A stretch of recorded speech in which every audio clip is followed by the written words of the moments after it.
Hello everyone and welcome back to another horror story video. आज की story Anu की तरफ से है। Thank you Anu for sharing it and giving time on this. और अगर आप भी अपनी स्टोरी शेयर करना चाहते हैं तो आप मेरे इंस्टाग्राम पर आकर शेयर कर सकते हैं। तो कहानी शुरू करते हैं। मैं अनु हूँ और ये इंसिडेंट मेरे छोटे भाई के साथ हुआ था। मेरा भाई 7 साल का था। वैसे तो हम गढ़वाल के एक छोटे से गाँव से बिलोंग करते हैं, लेकिन हम रहते देहरादून में हैं। और हम हर साल 2 हफ्तों के लिए अपने गांव में रहने के लिए जाते रहते हैं। हमारा वेकेशन ही समझ लो। हमारा गांव हर दिशा से पेड़ों से घिरा हुआ है, जंगल ही जंगल है। और वहाँ गर्मियों के सीज़न में भी टेम्परेचर ठंडा ही रहता है। यहाँ तक कि हमारा ग्राउंड फ्लोर, जो कि आधा अंडरग्राउंड है और आधा ज़मीन से ऊपर है, वो तो बहुत ज़्यादा ठंडा रहता है। इतना ठंडा रहता है कि हमें कभी रेफ्रिजरेटर की ज़रूरत भी महसूस नहीं हुई। और गांव में सिर्फ 3 लोग रहते थे, दादा, दादी और मेरी छोटी बुआ जी। इसलिए हम उनसे मिलने हर साल जाते थे। 2008 जून के महीने में हम अपने गांव जाने के लिए निकले। मेरा भाई बहुत खुश था। उसे वहाँ के पेड़ पर लटके झूले पर झूलने में बहुत मज़ा आता था।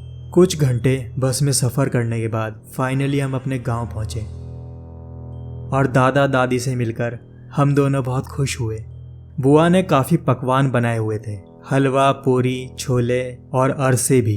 अरसे मुझे काफ़ी पसंद है क्योंकि वो फ्राइड और मीठे दोनों होते हैं। उस दिन हमने खाना खाकर थोड़ी बातें की।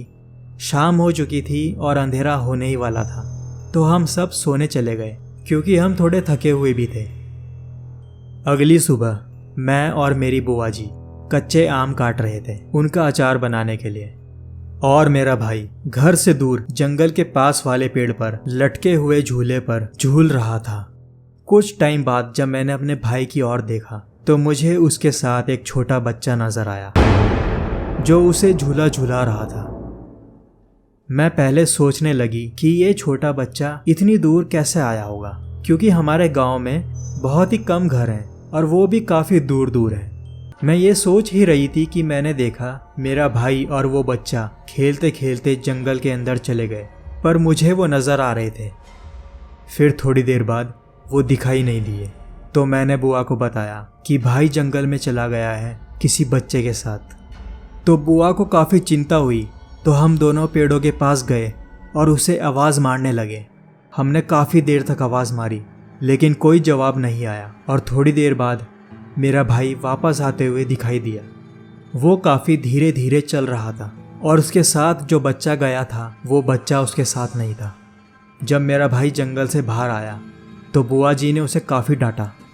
उसके सारे कपड़े मिट्टी से गंदे हो रखे थे, मानो मिट्टी में लौट कर आया हो। घर आने के बाद उसने कुछ नहीं खाया और शांत बैठा रहा। हमें लगा शायद बुआ जी की डांट की वजह से चुप है।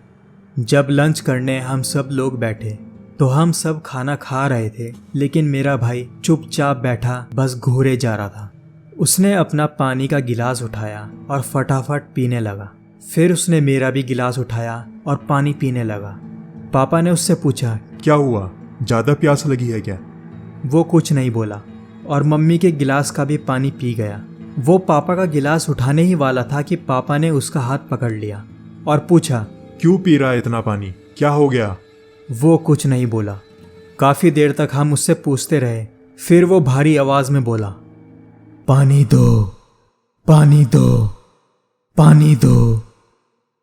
और मैं तो वो आवाज़ सुनकर डर गई, क्योंकि वो आवाज़ उसकी नहीं लग रही थी। मम्मी भी घबरा गई थी। फिर दादा ने भाई को उठाया और बेड पर लेटा दिया, लेकिन वो तड़पने लगा और हाथ पैर मारने लगा। हम सबको बहुत चिंता होने लगी थी। वो चिल्लाकर पानी मांगे जा रहा था। हमने उसे और 2 गिलास पानी दिया। हमें लगा शायद इस बार शांत हो जाएगा, लेकिन वो और मांगता रहा। तब दादी ने अचानक बोला, किसी झाड़ फूक वाले को दिखाकर आओ इसे। अब हमारे गांव में जो झाड़ फूक वाला था वो काफ़ी दूर रहता था। हम सब उसे लेकर तुरंत वहाँ पहुँचे। उस झाड़ फूक वाले से कुछ नहीं हुआ। उसने बोला कि इसे उस गांव में ले जाओ, वहाँ एक मंदिर में एक बाबा रहते हैं, वो शायद तुम्हारे बच्चे को ठीक कर दें। तो हम 1-2 घंटे में ही उस गांव में पहुँच गए। उन बाबा ने मेरे भाई को देखते ही पहचान लिया कि किसी बुरी आत्मा का साया है। उन बाबा ने अपनी पूजा शुरू कर दी और थोड़ी देर बाद उन पर देवता आ गए और उन्होंने चिल्लाते हुए उस बुरी आत्मा से चले जाने को कहा। और उन्होंने मोर के पंखों से बनी एक चीज़ निकाली और मेरे भाई के सर पर मारी और मंदिर में पड़ी भभूत मेरे भाई के माथे पे लगाई। मेरा भाई भभूत लगाते ही बहुत तेज़ चिल्लाया और फिर उसने उल्टी की और बेहोश हो गया। और जब वो जागा तो वो पहले की तरह नॉर्मल हो चुका था और हम सब बहुत खुश हुए उसकी पहली जैसी आवाज़ सुनकर। मेरे पापा ने उन बाबा को पैसा देना चाहा पर उन्होंने लेने से मना कर दिया।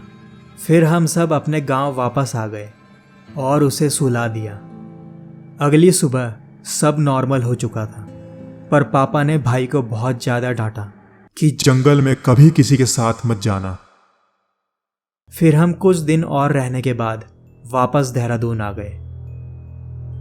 और जब मैंने अपने दोस्तों को ये सब बताया तो किसी ने मेरा यकीन नहीं किया, सबने मेरा मजाक उड़ाया। खैर छोड़ो, मुझे तो यकीन हो चुका था कि ईश्वर है और बुरी आत्माएं भी हैं।